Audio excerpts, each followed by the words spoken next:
হাঁটতে হাঁটতে চলে আসলাম ছাদে। ছাদে এসে দেখি চমক, দেখেন সিম গাছে সিম ধরেছে, ফুলও আসছে, যে ধুন্দুল ধরে গেছে। তো মাশাল্লাহ, সিম কিন্তু আর কিনে খেতে হবে না।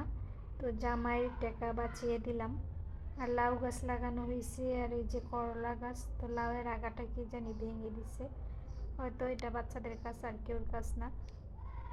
আর এখানে দেখেন সুন্দর ফুল ফুটে আছে। তো মার হাতের রান্না মিস করি। মা এই যে সিম তরকারি রান্না করতো নিরামিষ, মাছ মাছ ছাড়া, তেল ছাড়া রান্না করতো, অনেক মজা লাগতো। কিন্তু আগের মতো এখন আর এই সিম তরকারিটা খেতে তেমন লাগে না। তো মায়ের হাতে রান্না বলে কথা, তো আমরা সেই রান্না কখনো রাঁধতে পারবো না।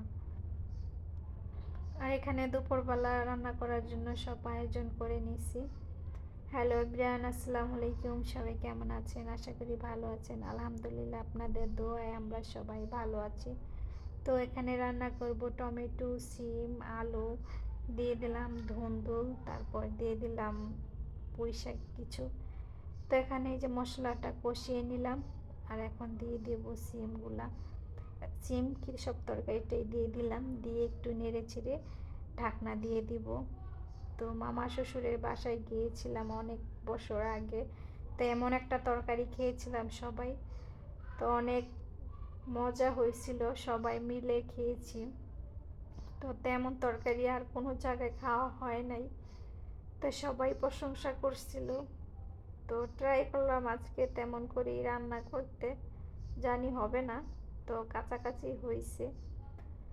তো এখন এই যে দিয়ে দিলাম একটু ধনে পাতা, দিয়ে নেড়ে চেড়ে নামিয়ে নিব। আর এদিকে লাউ শাকগুলা ধুয়ে পরিষ্কার করে নিয়েছি।